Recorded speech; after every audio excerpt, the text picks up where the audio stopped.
When we think in terms of what makes us different, a lot of it should be addressing who is our ideal target market. And it's largely going to consist of people who want to do business the way that we do business. Increase sales, improve margins, and grow your business. Guaranteed. Top secrets of marketing and sales. Now, David Blaze. Hi, and welcome to the podcast. In today's episode, co-host Jay McFarland and I will ask the question, what makes you different? Welcome back, Jay. Thank you for asking me to be with you again, David. I love this question because if we don't know what makes us different, I think it becomes harder to sell or to present yourself or anything else. Knowing your strengths and weaknesses and playing to your strengths, well, that's obviously something that we should be doing. But I've met a lot of people that don't have a self-awareness. They wouldn't be able to answer this question. And so they don't really know where to focus and they're kind of haphazard. Yeah. In the promotional products industry in particular, people struggle with this because you have all these distributors who are essentially representing very similar lines of product or the same lines of product from the same manufacturers. So a lot of people look at that and they say, well, how can I be different if I'm selling exactly the same products as all the other people that I'm competing with? And if you ask that question in a rhetorical sense, well, how can I possibly do it? You're doing it wrong. You need to actually ask yourself that question in a way where you demand results of yourself and sit down, bullet point it out. What is it that makes me different? What could make me different? What can make me different? A lot of times when I ask the question in live seminars and I say, what is it that differentiates you from your competition? And sometimes people will shout things out and sometimes somebody will say service, right? And I'll say, who here feels their service differentiates them and sets them apart? And 40% of the hands in the room go up. And I say, okay, keep them up and look around. Can you all be right? Can your service differentiate you from the other people who have their hands in the air? And it's kind of a rhetorical question, but the answer kind of has to be yes. It has to be yes. I have to be able to differentiate myself in a way that justifies my existence in the market. And so I can be different. I can be different than you. We can both be great potentially in different areas. If you think in terms of the Walmart approach, their thing is cheapest price. Ideally, we don't want to be that in our market, right? But there is probably something that we can do that will better serve the clients that we're looking for than what other people in our market are doing. Yeah, it's such an important question. If we're all selling the same product, then what's going to make somebody choose me over somebody else? And we talked about it in the last podcast. Relationships can be a certain part of that, but our systems, our turnaround, there's so many things we can look at internally to say that we live up to that. I think the other hard part, and maybe it's an important part, is to figure out how to assess what your competitors are doing. If you're losing sales to your competitors, can you try and assess what they're doing that is making them win and you not? Yeah. And for a lot of people, the difference between an online business and an offline business is like night and day. Very often there are offline businesses that are trying to compete with online businesses, which have a completely different set of rules and a completely different set of benefits. So very often, rather than saying, how can I compete with this website or whatever, it's often better to say, how can I be competitive among the people who aren't really interested in buying from a website, the people who are actually interested in buying from a human, if I'm selling as a human, right? If I'm selling through a website, then I have to ask the opposite question. But there's always something that we could and should be doing that will differentiate us from our competitors. And that's what we need to find out. Dan Kennedy, the marketing legend, I remember he said in a seminar one time, the question that we really need to ask ourselves, why should I do business with you versus any and every other option available to me, including doing nothing? And I was like, wow, mind blown, right? But I've considered that question so many times over the years.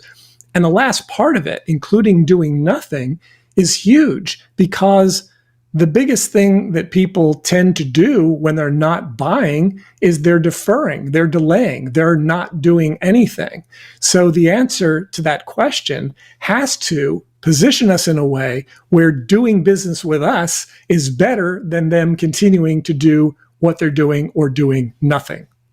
Yeah, exactly. And such a great point. I'm just sitting here thinking about ways to differentiate myself. I personally am somebody who I don't want to talk to anybody. I want to do it all online. I will look for every last option to do it online. But if I'm looking for it online and then suddenly I get something in the mail that is a free piece of, talking about promotional products, no website is going to do that, right? And so now I have something tangible and there's a name attached to that. And if that gets followed up by a phone call, then that's a way in the door that a website is never going to do. A website is going to sit there.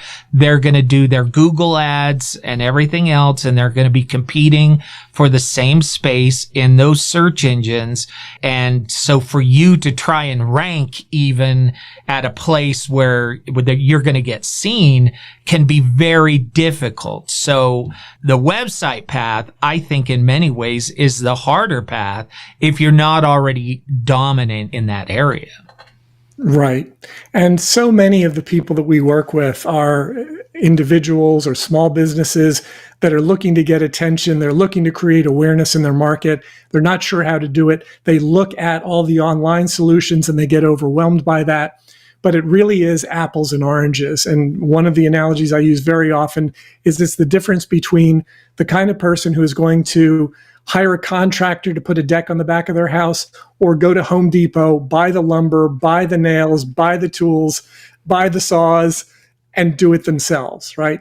The people who end up going to the websites are the do-it-yourselfers. And so for most businesses, if you don't want to compete with that, then you need to make sure that that's one of your differentiators, that you're looking for the people who would much rather interact with another human being.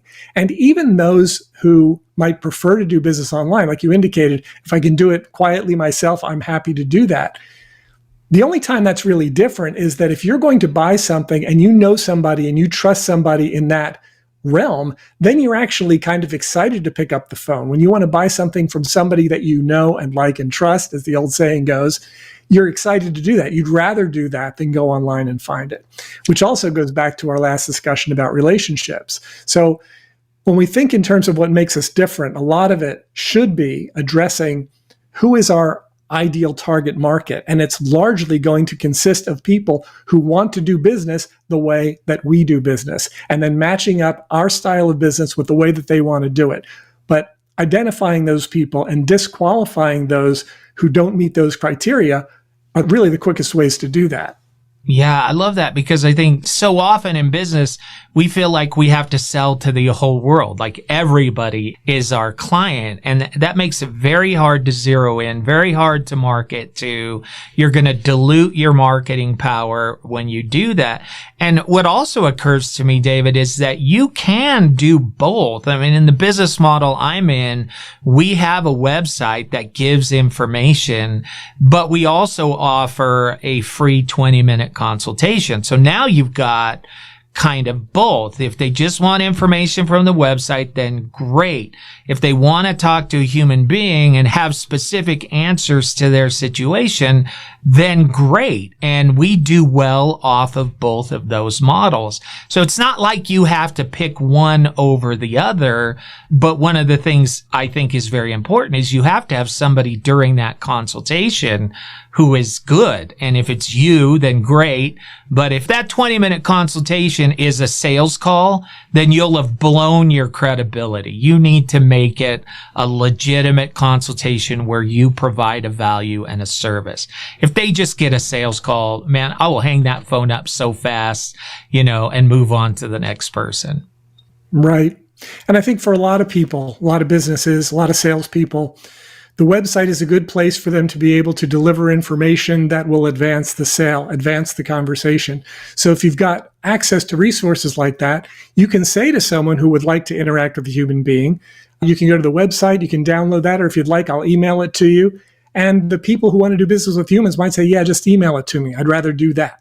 So identifying your target audience, letting people know the way that you do things, those are the big differentiators that people are looking for. And at that point, a lot of it becomes simply finding the right audience, not trying to convince or persuade people who are not interested in doing business the way you do business to change their minds. Another great analogy that I love is that you can either try to preach to the choir or convert the heathens, right? And converting the heathens is a lot harder. So if you can get yourself in front of a group of people who are already singing your tune, you're in much better shape.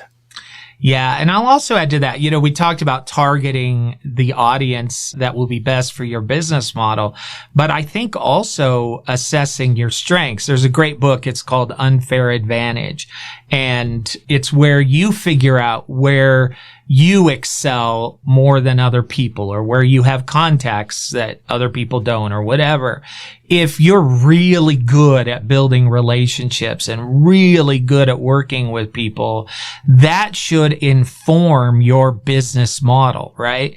Because then the website is not going to be as effective as you reaching out and talking to somebody. If you're not that way and you're not a people person, you don't want to talk to people, you just want a website that converts sales without you, well, then that kind of speaks to your business model. So it's important to know your own strengths and where you're going to be the most successful. Yes, and the type of person that your approach is likely to attract. Because if you just want to do it all online, there is a market for that. There are people who just want to do business that way. But when you're not doing business that way, I think it's a mistake to try to bang that square peg into a round hole. Mm-hmm.